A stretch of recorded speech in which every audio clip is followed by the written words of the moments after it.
And as I was preparing to close the service that night, this same young man that I'm talking about comes running down the aisle. And he grabs me up and he hugs me. And he said, I just want to thank you that you didn't kick me to the curb, that you loved me. I know my wife came to church and my kids came to church, and I showed up every now and then. And I know you knew what I was doing. He said, but you didn't cast me away. He said, you found a place to get me help. And he said, if you don't mind, I'd like to say something. I said, okay, go ahead. And so he took the microphone.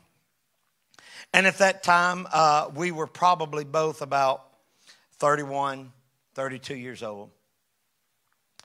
And he stood there that night with tears running down his face, and this is what he said. He said, I've had a good life. He said, my daddy buy me anything I want.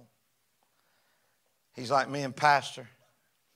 He said, I got jewelry beyond compare. This is just what the men in my family do. They wear jewelry.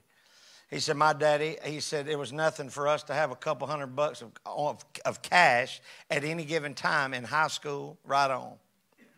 He said, Daddy and Mama just always took care of us. He said, I could never quite understand why I had an addiction. What was missing in my life that was causing me to keep running to this thing that was really destroying me.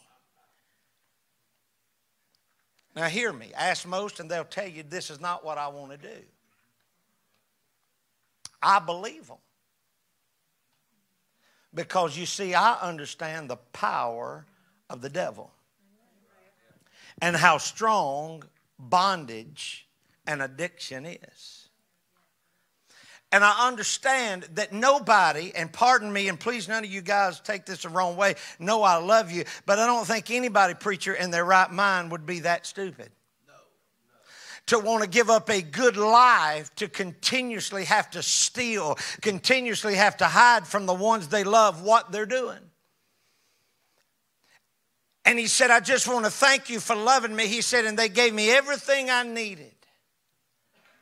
He said, but I found out in the last 30 days that I've been here that the thing I was missing in my life, that I was searching for, that I did not know was love.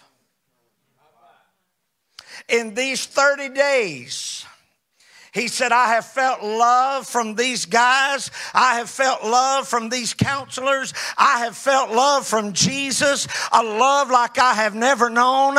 I'm glad to report to you tonight that John 3:16 is still true. For God so loved the world